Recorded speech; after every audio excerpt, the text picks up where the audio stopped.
बिस्मिल्लाहिर्रहमानिर्रहीम। Request for proposal and request for tender, इनमें क्या डिफरेंस है? ये अतीक मरबत साहब का क्वेश्चन है।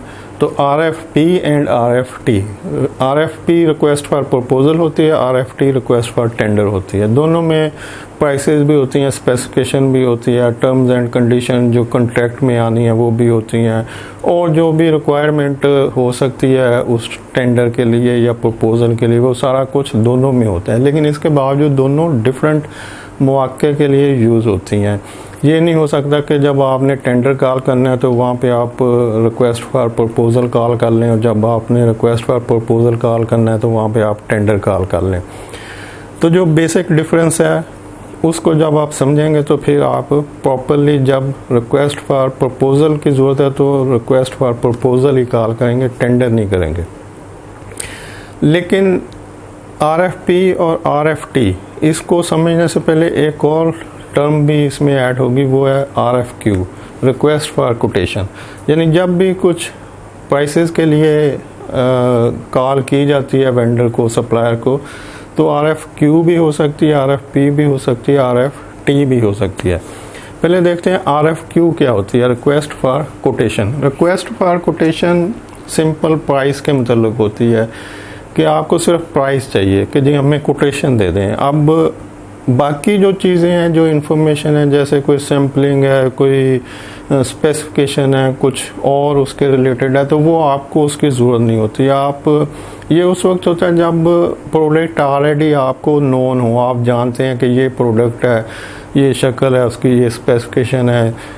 लाइक स्टेशनरी है, IT की जनरल आइटम है, फूड, टॉयलेटरीज, इस तरह की जितनी भी नोन चीज़ें हैं, जब आप उनकी प्रोक्योरमेंट करते हैं तो वहाँ पे आपको कुछ नहीं चाहिए होता है एक्सेप्ट प्राइस के। तो वहाँ पे RFQ आप कॉल करेंगे कि रिक्वेस्ट फॉर कोटेशन आपने की है कि हमें प्राइस बता दें। और रिक्वेस्ट फॉर कोटेशन के अगेंस्ट जो चीज़ें फाइनल होती हैं उनमें सिर्फ टाइम को कंसीडर किया जाता है, यानी प्राइस प्लस टाइम। प्राइस तो ऑलरेडी आपने हर हाल में ही देखनी है ना, जब भी कंपैरिजन होगा तो जो भी लोएस्ट साइड के ऊपर प्राइस होगी आप उसको ऑर्डर कर देंगे। तो आपने 3 कोटेशन ली या डिफरेंट लोगों से RFQ सेंड की, 3 लोगों को उन्होंने आपको कोटेशन दे दी, आपने कंपैरिजन बनाया, जिसकी लोअर प्राइस है उसको आपने ऑर्डर कर दिया। लेकिन ऑर्डर करने से पहले जो भी लोएस्ट प्राइस आपके पास आ रही है, आप उसमें सिर्फ एक ही फैक्टर को मद्देनज़र रखेंगे फाइनल करने से पहले, और वो होगा डिलीवरी का टाइम। अगर लोअर प्राइस वाला सप्लायर डिलीवरी लेट दे रहा है कि जी मैं 15 दिन बाद दूंगा, और उससे ऊपर जो उसके बाद जो सेकंड लोअर प्राइस है वो कहता है जी मैं आपको इमीडिएट डिलीवरी कर सकता हूँ, तो उसकी प्राइस थोड़ी ज़्यादा है, तो फिर आप प्रेफरेंस किसको देंगे? आप जो सेकंड लोएस्ट प्राइस है उसके ऊपर चले जाएंगे, क्योंकि 15 दिन का डिले या कुछ डिले जो आगे जा सकता है, उससे बेहतर है कि जो रिक्वायरमेंट है आपको उसको फुलफिल फौरी करें।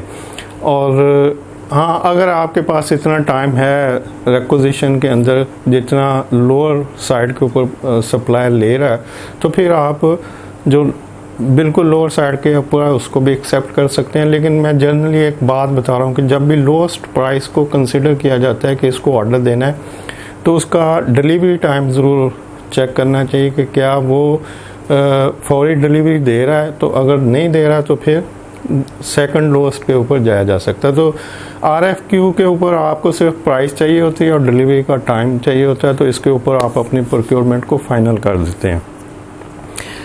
रिक्वेस्ट फॉर प्रपोज़ल RFP, लेकिन पहले मैं आपको बताता हूँ RFT, रिक्वेस्ट फॉर टेंडर। जब भी आपके पास आपका कोई प्रोजेक्ट है, कोई प्लांट एंड मशीनरी है, कोई इक्विपमेंट है, तो उसके लिए आप टेंडरिंग में जाते हैं। आप रिक्वेस्ट फॉर कोटेशन नहीं करते, क्योंकि आपको सिर्फ प्राइस नहीं चाहिए, अब आपको उसकी स्पेसिफिकेशन चाहिए, उसकी प्राइस चाहिए, उसकी डिटेल टर्म्स एंड कंडीशन, जो कॉन्ट्रैक्ट बनेगा उसमें क्या होनी चाहिए, लिटिगेशन में अगर जाते हैं तो क्या होना होगा, उसकी वारंटी क्या होगी, सर्विसेज क्या होगी, उसकी रिस्क असेसमेंट क्या हो सकती है, उसके जो प्रॉपर्टी राइट्स हैं उसका क्या बनेगा, और इस तरह की लाज़ाद इंफॉर्मेशन होती है जो प्रोजेक्ट रिलेटेड होती है कि जी आप इन चीज़ों को ये सारी चीज़ें हमें प्रोवाइड करें। तो टेंडर के अंदर ये सब चीज़ें डिटेल में मेंशन होती हैं, प्राइसेस बाइफरकेटेड होती हैं कि जी अगर आपका इतना बड़ा प्रोजेक्ट है या पूरा प्लांट है जिसके अंदर ये इक्विपमेंट आते हैं, ये मशीनरी आती हैं, ये से ऑक्सिलरी चीज़ें हैं, पार्ट्स हैं, तो उन सब की प्राइसेस डिटेल में बाइफरकेटेड होंगी कि सेपरेटली सब चीज़ों को कैलकुलेट किया होगा कि इतनी बेसिक प्लांट की प्राइस है, इतनी इक्विपमेंट की प्राइस है, ये स्पेयर पार्ट्स की प्राइस है, इस तरह से। और साथ ही उसकी डिटेल ड्राइंग्स होंगी, स्पेसिफिकेशंस होंगी, जो भी उस प्रोजेक्ट के रिलेटेड रिक्वायरमेंट हो सकती है वो सब उसमें ऐड होगी। तो ये टेंडर हो जाएगा। और लेकिन टेंडर जब भी आप अनाउंस करेंगे कि हमें ये हमारी रिक्वायरमेंट है, तो जो भी लोग इंटरेस्टेड है वो उसमें ये चीज़ें दे। तो ये जो टेंडर में चीज़ें आनी हैं, टेंडर में आने से पहले आपको इसका इल्म होना चाहिए। यानी जब डिसीजन होता है कि हमने एक बिल्डिंग बनानी है, एक मल्टी स्टोरी बिल्डिंग बनानी है, या हमने एक बड़ा प्लांट लेना है शुगर के लिए, टेक्सटाइल के लिए लेना है, तो आप उसका फौरी टेंडर नहीं कर सकते, क्योंकि आपके पास जस्ट एक आपको रिक्वेस्ट दी गई है कि हमने एक टेक्सटाइल यूनिट लगाना है। तो अब टेक्सटाइल यूनिट लगाने के लिए क्या कुछ चाहिए, कौन सी चीज़ें जो हैं करंटली मार्केट में अवेलेबल हैं, और उनके ब्रोशर क्या है, उनकी स्पेसिफिकेशंस क्या है, और सप्लायर जो करंटली अवेलेबल हैं वो क्या किन टर्म्स एंड कंडीशन के ऊपर वो प्लांट एंड मशीनरी सप्लाई कर सकते हैं। क्या वो कैश लेंगे, क्या वो डेफर्ड पेमेंट के ऊपर जाएंगे, क्या वो पेई एलसी के ऊपर जा सकते हैं, पे एज यू अर्न होता है कि जितना आप कमाएं उतना पे करते जाएं, या इस तरह की डिफरेंट चीज़ें। अब इनमें से कोई भी चीज़ आपके इल्म में नहीं है, यानी वो सब चीज़ें जो टेंडर के अंदर मेंशन होती हैं वो आपके इल्म में नहीं है। आपको सिर्फ ये पता है कि हमने एक प्रोजेक्ट को स्टार्ट करना है। तो अब आप टेंडर निकाल करेंगे, आप कहेंगे कि यार हमें तो पूरी नो हो नहीं है, या वो सारा कुछ जो जानना चाहिए वो अवेलेबल नहीं है हमारे पास, हमें तो एक प्रोजेक्ट दिया गया कि इसको करना है। अब उसका मोटा मोटा तो समझ होती जो भी एक्सपर्ट होते हैं उस फील्ड के, जैसे अगर टेक्सटाइल यूनिट लगाना है तो जो भी टेक्सटाइल में एक्सपर्ट होगा, कोई जीएम टाइप का बंदा, तो वो ये तो जान रहा होगा कि ये प्लांट मशीनरी और इस तरह से सब कुछ करना है। लेकिन इसके बावजूद उसके पीछे जितनी वर्किंग चल रही होती है वो डे टू डे रनिंग को तो हैंडल कर सकता है किसी टेक्सटाइल यूनिट को, लेकिन उसको इंस्टॉल को आने और उसके पीछे जितने लोगों की वर्किंग है उसको हैंडल करना मुश्किल होता है, जब तक कि पूरी ना हो कि सप्लायर इसको किस तरह से स्टेप बाय स्टेप प्रोसेस करेगा। तो अब उस रिक्वायरमेंट के लिए हम रिक्वेस्ट फॉर प्रपोजल अनाउंस करते हैं, हम एडवर्टाइज करते हैं कि जी ये हमारा प्रोजेक्ट है, तो वो लोग जो इस प्रोजेक्ट के अंदर इंटरेस्टेड हो सकते हैं वो अपनी प्रपोजल हमें दें। तो अब प्रपोजल में क्या होगा, प्रपोजल में प्राइस का आइडिया होगा, एग्जैक्ट प्राइस नहीं होगी, आइडिया होगा कि जी ये टोटल आपका प्रोजेक्ट कोई इतनी कॉस्ट के अंदर आ सकता है।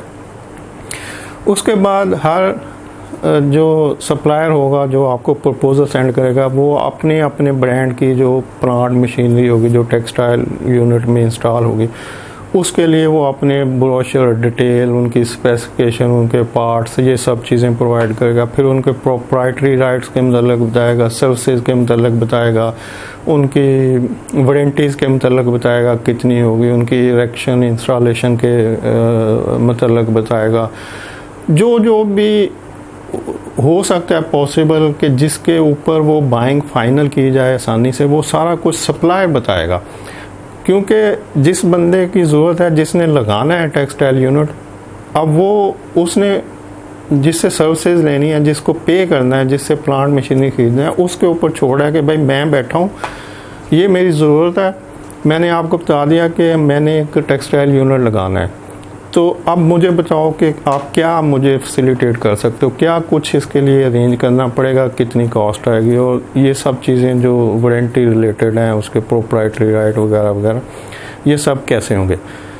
तो अब सब सप्लायर जो इंटरेस्टेड होंगे उनकी दौड़ लग जाएगी, वो सब मैक्सिमम एज मैक्सिमम जो वो प्रोवाइड कर सकते हैं वो इंफॉर्मेशन को राइट डाउन करेंगे, प्रपोज़ल बनाएंगे और वो प्रपोज़ल उसको सेंड कर देंगे जो बायर है। तो अब बायर के पास डिफरेंट लोगों की प्रपोज़ल जमा हो गई, 10, 20, 50 पड़े हैं प्रपोज़ल। तो अब क्या होगा कि बायर को बड़े सुकून से, आसानी से वो सारी इन्फॉर्मेशन मिल गई, जिनके ऊपर वो ये डिसीजन कर सकता है कि मार्केट में किस तरह के कितने ब्रांड अवेलेबल हैं प्लांट मशीनरी के, कितने लोग इंटरेस्टेड हैं इसको करने के लिए, उनकी टर्म्स एंड कंडीशन डिफरेंट लोगों की क्या है। तो जिस तरह से हम कंपैरिजन बनाते हैं, अब हम एक कंपैरिजन बनाएंगे जिसमें वो सब पॉइंट्स लिख लेंगे कि प्लांट के टोटल पार्ट्स कितने हैं, कि इसके मेन प्लांट कितना है, उसके इक्विपमेंट कितने हैं, उसके पार्ट्स कितने हैं, वो सब डिटेल आएगी, उसकी वारंटी आएगी, सर्विसेज आएंगी, प्रोप्राइटरी राइट आएंगे, उसके मैप्स, उसकी स्पेसिफिकेशन डिटेल, सब चीज़ें नीचे तक चलती जाएंगी। जो एज मैक्सिमम जो उसमें लिखा हुआ है वो सब हम लिस्ट डाउन कर लेंगे, 1 2 3 4 5 2 आगे। अब ये एक का हो गया, फिर दूसरी प्रपोजल को उठाएंगे, फिर अगले कॉलम में वो जो हेडिंग आ रही है उनके रिलेटेड उसने जो बताया वो लिखेंगे, फिर तीसरे का लिखेंगे। तो अब हमारे पास एक चार्ट बन गया कि भाई 10 लोगों ने प्रपोजल दी हैं और 10 लोगों की प्राइसेस इस तरह से वेरी कर रही हैं, उनकी वारंटी इस तरह से वेरी कर रही है, उनके प्रोप्राइटरी राइट्स कोई दे रहा है कोई नहीं दे रहा है, उनकी सर्विसेज इस तरह की हैं, उनके पार्ट्स की कॉस्ट इतनी आती है पर ईयर जो चेंज होने हैं, रिप्लेस होने हैं। तो इस तरह से जब सारी इन्फॉर्मेशन आपके पास अवेलेबल है प्रपोजल की शक्ल में, तो अब आपको डिसीजन करने में आसानी होगी कि मेरे टोटल प्रोजेक्ट की कॉस्ट कितनी होगी और उसमें क्या क्या चीज़ें ऐड होंगी। तो ये सारा कुछ किस बेस पे हुआ, ये रिक्वेस्ट फॉर प्रपोजल की बेस पे हुआ कि आपने लोगों से प्रपोजल कॉल कर ली। अब हम इस रिक्वेस्ट फॉर प्रपोजल का जो कंपैरिजन होगा उसकी बेस पर रिक्वेस्ट फॉर टेंडर करेंगे कि भाई अब हमने अब प्रोक्योरमेंट की तरफ जाना है, अब हमने इस प्रोजेक्ट को इनिशिएट करना है, प्रोक्योर करना है। तो अब आप लोग अपनी फाइनल प्राइस दें जिसमें ये सब चीज़ें मेंशन हो और एक फाइनल प्राइस हो ताकि हम इसके ऊपर डिसीजन ले सकें। तो उस वक्त फिर टेंडर होगा और टेंडर में फिर ये सारा कुछ रिपीट होगा, लेकिन वो रिपीटेशन के साथ एक फाइनल प्राइस होगी जो लोएस्ट साइड पे होगी, जिसके ऊपर बिडर समझ रहा है कि जी मैं इसको टेंडर को विन कर सकता हूँ, तो वो प्राइस अब मेंशन करेगा। वो कोई प्राइस आइडिया नहीं देगा, एक फाइनल प्राइस वहाँ पे मेंशन करेगा। तो ये डिफरेंस है बिटवीन रिक्वेस्ट फॉर प्रपोजल और रिक्वेस्ट फॉर टेंडर में। लेकिन एक बहुत बड़ी जो दोनों में डिफरेंस वाली बात है वो ये है कि रिक्वेस्ट फॉर प्रपोजल के टाइम के ऊपर बजट अवेलेबल नहीं होता। यानी अगर जो प्रोजेक्ट अनाउंस आप कर रहे हैं कि मैंने टेक्सटाइल यूनिट लगाना है, तो उसके लिए फंडिंग अवेलेबल नहीं, क्योंकि प्राइस का आइडिया नहीं है कि टोटल प्रोजेक्ट कितनी कॉस्ट करेगा, तो इसलिए उसका ना फंडिंग अवेलेबल है ना उसका बजट कोई बना हुआ है। लेकिन जब रिक्वेस्ट फॉर प्रपोजल आप कॉल कर लेते हैं तो अब आपको एक आइडिया मिल जाता है सारे सप्लायर से कि जी ये प्रोजेक्ट जो है तो इतनी अमाउंट का कॉस्ट करेगा। जब आपको प्रपोजल से आइडिया मिल जाएगा कॉस्ट का, तो अब आप उसके लिए फंडिंग अरेंज करेंगे कि जी हमें इतनी फंडिंग चाहिए, या अब आप उसका बजट बनाएंगे कि हमें टोटल ये बजट है और ये हमने एलोकेट कर दिया है, इस पे कोई फाइनेंसिंग होनी है या ये कहीं से लोन आना है, जो भी सूरत हाल होगी, अब उसकी वो जो फंडिंग और बजट की तैयारी है वो उस प्रपोजल की बेस के ऊपर होगी। तो जब बजट अवेलेबल होगा तो आप टेंडर करेंगे। अगर आपके पास बजट का आइडिया ही नहीं है या बजट के लिए अमाउंट ही आपने फिक्स नहीं की, तो आप टेंडर भी कॉल नहीं कर सकते, क्योंकि वो टेंडर प्रोक्योर कैसे होगा, उसकी पेमेंट कहाँ से होगी। तो जो मेन डिफरेंस है दोनों में वो ये है कि टेंडर के अंदर बजट अवेलेबल होता है, सैंक्शन होता है और रेडी टू यूटिलाइज होता है कि जी आपने टेंडर अनाउंस किया, उसको प्रोक्योर किया और पेमेंट कर दी। लेकिन प्रपोजल के अंदर टेंडर वो जो बजट है वो अवेलेबल नहीं होता, ना उसका कोई आइडिया होता है, ना उसकी कोई सैंक्शन होती है और ना ही बजट अवेलेबल होता है। वहाँ पे जस्ट बजट को बनाने के लिए लोगों से फिर प्रपोजल ली जाती है कि भाई आप हमें आइडिया भी दें बजट का और बाकी चीज़ें भी प्रोवाइड करें, तो हम फिर उसके ऊपर कंसिडर करते हुए उतनी बजट का प्रोजेक्ट अनाउंस करते हैं। तो request for quotation simple price के लिए कॉल की जाती है। Request for proposal price idea लेने के लिए कॉल की जाती है, और रिक्वेस्ट फॉर टेंडर जब आपने फाइनली प्रोक्योर करना हो, उसका बजट अवेलेबल हो, उस वक्त कॉल की जाती है। Hope for understanding. Thank you. अल्लाह हाफिज़।